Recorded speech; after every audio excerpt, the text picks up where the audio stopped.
پھر چائے کا ٹائم ہے، پھر پان کا ٹائم ہے، پھر گٹکے کا، نسوار کا، سارا دن منہ چلتا ہی رہتا ہے۔ اس کے بعد جناب گھر آئیں گے، پھر رات کا کھانے میں کیا کھانا ہے، کھانا کھانا کھانا کھانا صبح سے لے کے شام تک۔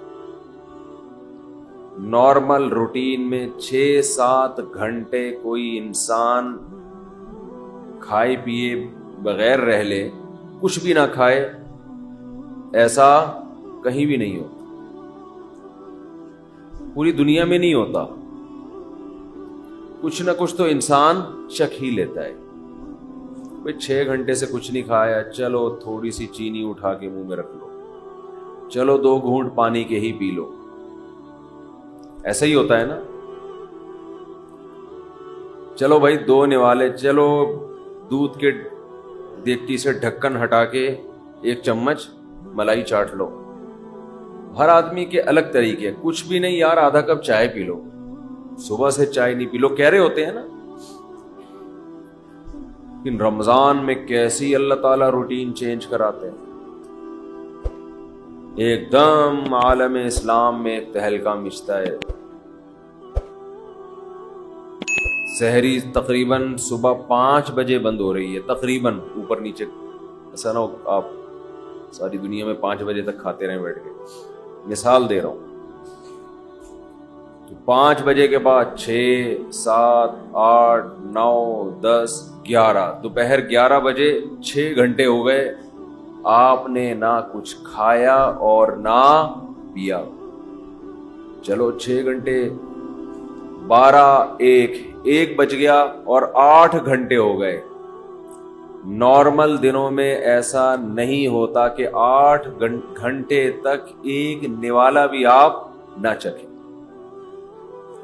کوئی غیر مسلم آپ کے ساتھ ہو تو وہ کہے گا شاید اب یہ کھا لے گا کچھ۔ 8 گھنٹے، 1 بجے تک کتنا ٹائم ہوتا ہے؟ 8 گھنٹے ہو گئے، شاید اب یہ کچھ 2 نوالے کھا لے۔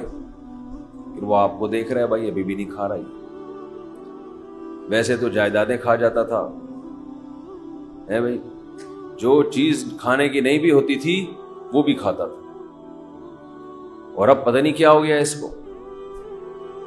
1 بجے کے بعد پھر 2 بجے، 3 4، شام 5 بج گئے اور 12 گھنٹے ہو گئے۔ وہ حیران ہوگا یار ابھی بھی نہیں کھایا اس کو۔ پھر 6 بجے، 7 جب بجے ہیں تو 14 گھنٹے ہو گئے۔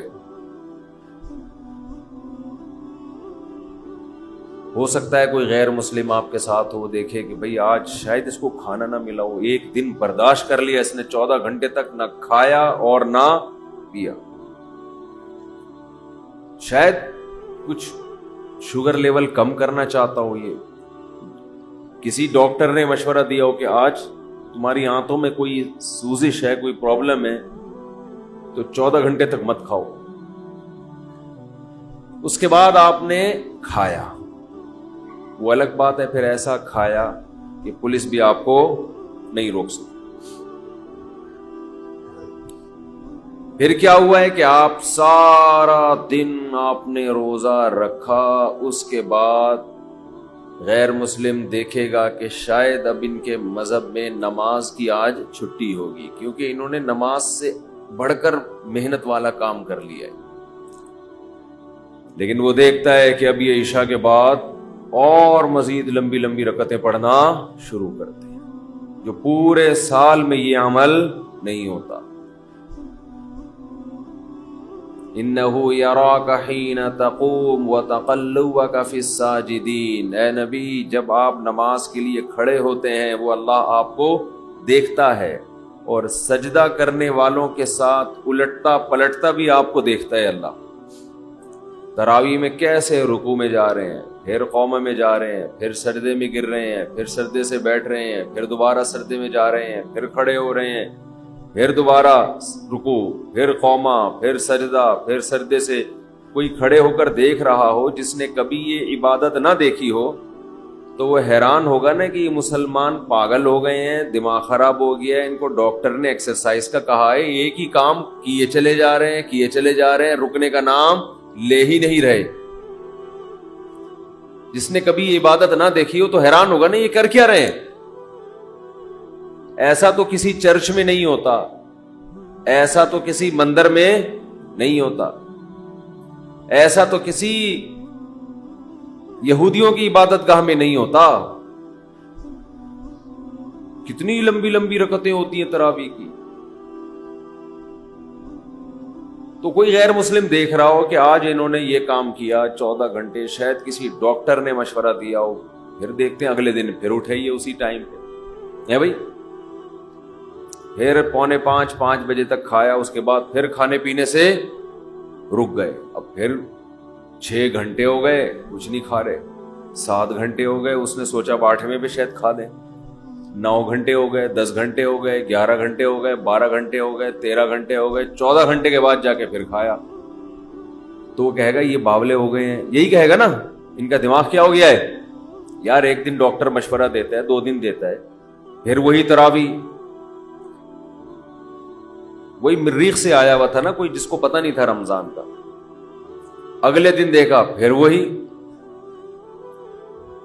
ویسے تو بڑے بدماش ہیں یہ, ایک نہیں مانتے خدا کی, لیکن اب انہیں پتہ نہیں کیا ہو گیا ہے. پھر تیسرے دن, پھر چوتھے دن, پھر 5ویں دن بھی وہی روٹین, 6ٹھے دن بھی وہی روٹین. اس نے کہا اب یہ نارمل روٹین پہ آئیں گے, کل سے ان کا ناشتہ شروع. تو 2 دن نہیں, 3 دن نہیں, 4 دن نہیں, 5 دن, 6 دن, 7ویں دن بھی ویسے ہی, 8ویں دن بھی ویسے ہی, 9ویں دن بھی, 10, 11, 12, 13, 14, 15, 16, بالآخر جا کے 29 یا 30 دن تک یہی کرتے رہتے ہیں.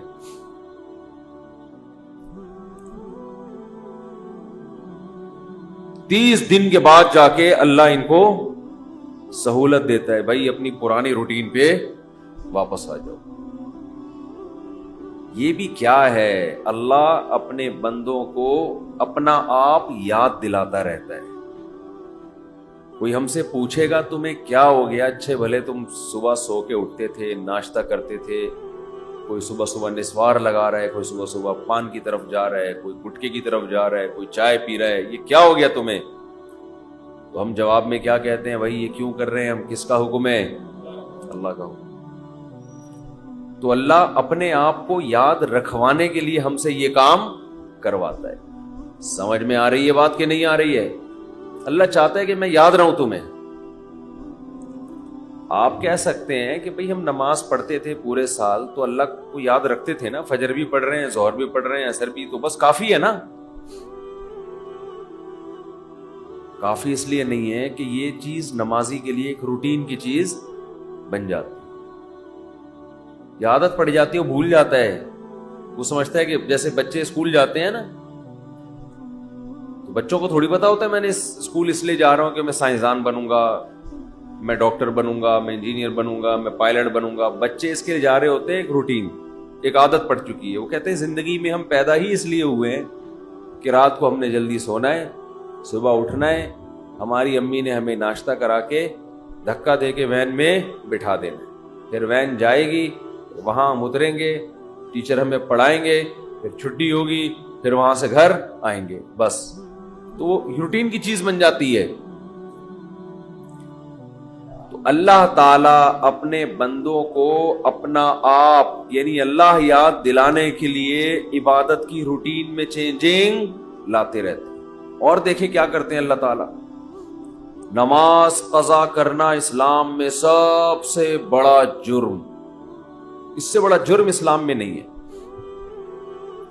حج میں اللہ نے کہہ دیا کہ جب میدان عرفات میں وقوف عرفہ کرو تو مغرب پڑھنے کی اجازت نہیں ہے, قضا کرو مغرب. کوئی غیر مسلم کسی نمازی کے ساتھ رہا ہو اور اس نے دیکھا ہو کہ یار یہ کبھی نہیں دیکھا اس کو میں نے زندگی میں نماز چھوڑتے. جو نمازی لوگ ہیں اگر کوئی ان کو 1 کروڑ کی آفر کرے کہ تو مجھ سے 1 کروڑ لے لے, آج مغرب کی نماز چھوڑ دے, وہ چھوڑے گا؟ کبھی بھی نہیں چھوڑے.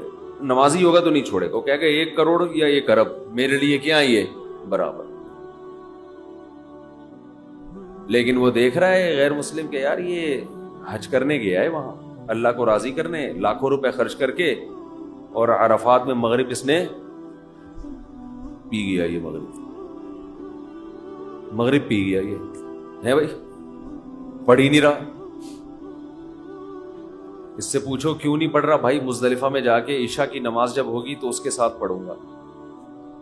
بھائی تو کروڑوں روپے کی تجھے آفر کی تھی اور تو پھر بھی نہیں، تو نے چھوڑے تھا، تو اب کیوں چھوڑ دیا؟ اب تو یہاں آیا ہی خدا کی عبادت کے لیے، اب تو تجھے اور خشوع خضوع سے پڑھنی چاہیے۔ جواب میں آپ کیا کہیں گے؟ بھائی اللہ کا حکم ہے۔ تو یہاں بھی اللہ اپنے آپ کو یاد کروانے کے لیے ہم سے مغرب کی نماز قضا کروا رہے ہیں، تاکہ احساس رہے ہم پڑھتے جب تھے نا تو روٹین کی وجہ سے نہیں، اللہ کی وجہ سے پڑھتے تھے۔ لہذا جب وہ کہے گا نہیں پڑھو، چھوڑیں گے ہم پھر۔ سمجھتے ہو کہ نہیں سمجھتے؟ نہیں سمجھتے نا، مسئلہ سارا یہی ہے۔ اگر سمجھتے ہوتے تو پہلے سے سمجھ کے بیٹھے ہوئے ہوتے۔ ہم یہ سمجھتے ہیں کہ یہ کلچر کا حصہ ہے، یہ رمضان اور بقرعید اور نہانا دھونا جمعے کے دن، یہ کلچر کا حصہ ہے۔ یہ کلچر نہیں ہے بھائی، یہ اللہ چاہتا ہے کہ میرے بندے مجھے یاد رکھیں۔ سب کی بیس اور روح یہ ہے کہ اللہ کو بندوں سے اتنا تعلق ہے کہ اللہ چاہتے ہیں میرے بندے دنیا میں جانے کے بعد مجھے بھولے نہیں۔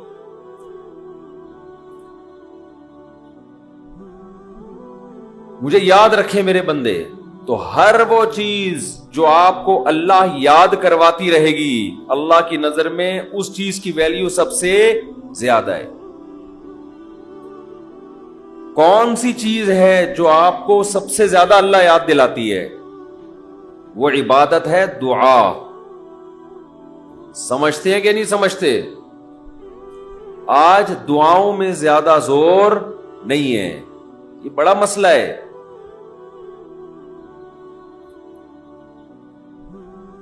بھائی کچھ نہ کچھ وقت نکال کے ہاتھ اٹھا کے اللہ کے سامنے گڑ گڑایا کریں۔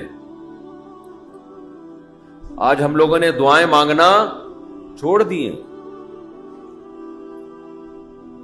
جب انسان اللہ کے سامنے دعا مانگتا ہے وہ اللہ سے باتیں کرتا ہے، اگر توجہ سے دعا مانگے۔ دعا ایسی چیز ہے کہ یہ اللہ اور بندے کا جتنا مضبوط کنیکشن بناتی ہے، اتنا کنیکشن دنیا کی کوئی اور عبادت نہیں بناتی۔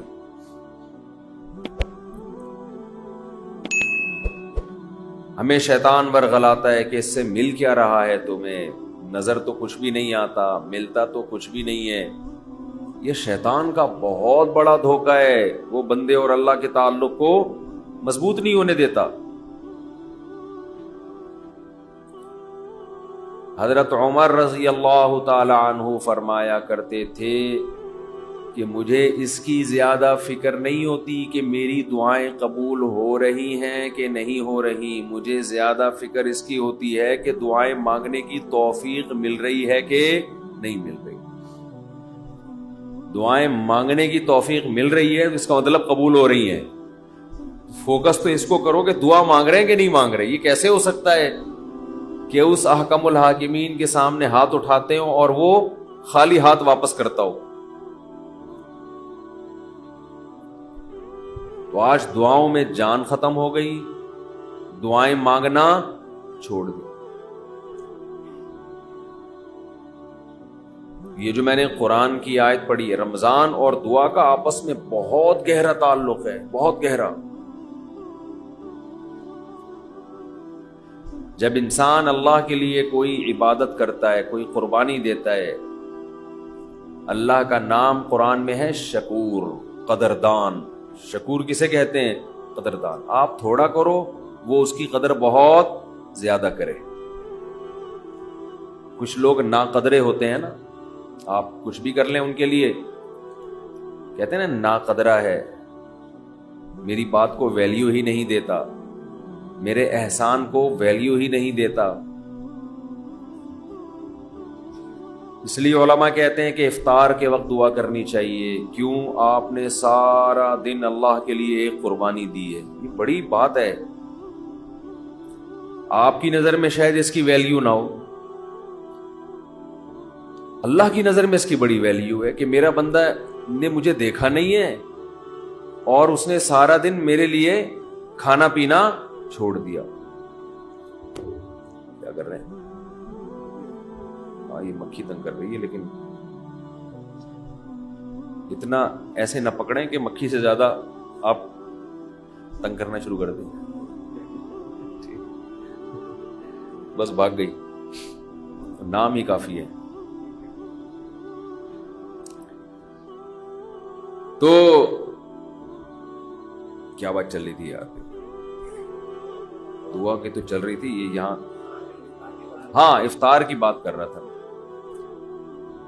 تو ہم اس کو شاید ہلکا سمجھتے ہوں، لیکن اللہ کی نظر میں یہ ہلکا عمل نہیں ہے. اللہ کہتے ہیں مجھ پر ایمان رکھتے ہیں، مجھے مانتے ہیں. اگر اللہ کو نہ مانتے ہوتے تو کوئی کسی کے کہنے پر کھانا پینا، آج کل تو لوگ ڈاکٹروں کے کہنے پہ نہیں چھوڑ رہے. ڈاکٹر کہتا ہے کہ آپ کو نقصان دے گا کھانا پینا، آپ ڈائٹنگ کرو، مت کھاؤ، پھر بھی کھا رہے ہیں لوگ کہ مر جائیں لیکن کھانا نہ چھوڑیں. یہ کتنی بڑی اللہ کی رحمت ہے. اللہ تعالیٰ پورے رمضان میں ہم سے کھانا پینا چھڑوا دیتے ہیں، توفیق دے دیتے ہیں. تو میرے اور آپ کے دل میں شاید قدر نہ ہو، لیکن اللہ تو قدردان ہے، وہ اس عمل کی بہت زیادہ قدر کرتا ہے. اس لیے کہتے ہیں کہ افطار کے وقت دعائیں قبول ہوتی ہیں. تضرع کا وقت ہے، عاجزی کا وقت ہے. تو دعائیں خوب کثرت سے کیا کریں. دعاؤں میں عاجزی، گڑ گڑانا، لجاجت کرنا. نبی صلی اللہ علیہ وسلم نے فرمایا دعا رو کے مانگو، اور رونا نہ آئے تو رونے جیسی صورت بنا لو. صورت بنا لو رونے جیسی. ہمارے نبی نے ہمیں، کیونکہ اللہ کے سفیر ہیں نا، اللہ کا پیغام لے کر آئے، تو ہر چیز میں ہمیں گائیڈ کر دیا ہے. غیر مسلم کے پاس نہ مانگنے کا طریقہ ہے، کس سے مانگنا ہے یہ بھی نہیں پتا، کیا مانگنا ہے یہ بھی نہیں پتا. کبھی ادھر جا کے مانگ رہا ہے، کبھی ادھر جا کے مانگ رہا ہے، یہ بھی نہیں پتا مانگنا کس سے، کیسے مانگنا ہے. کوئی یوں مانگ رہا ہے، کوئی کسی اور اسٹائل سے مانگ رہا ہے، یہ بھی نہیں پتا. کون سے ٹائم پہ مانگنا ہے جس میں قبولیت کا امکان زیادہ ہے، یہ بھی نہیں پتا. تو اللہ کے حبیب صلی اللہ علیہ وسلم نے ہمیں یہ بھی بتایا مانگنا کیا ہے، یہ بھی بتایا کس ٹائم پہ مانگنے کی فضیلت زیادہ ہے، اور یہ بھی بتایا مانگنا کیسے ہے. دل کی کیفیت کیا ہونی چاہیے، ظاہر کی کیفیت کیا ہونی چاہیے.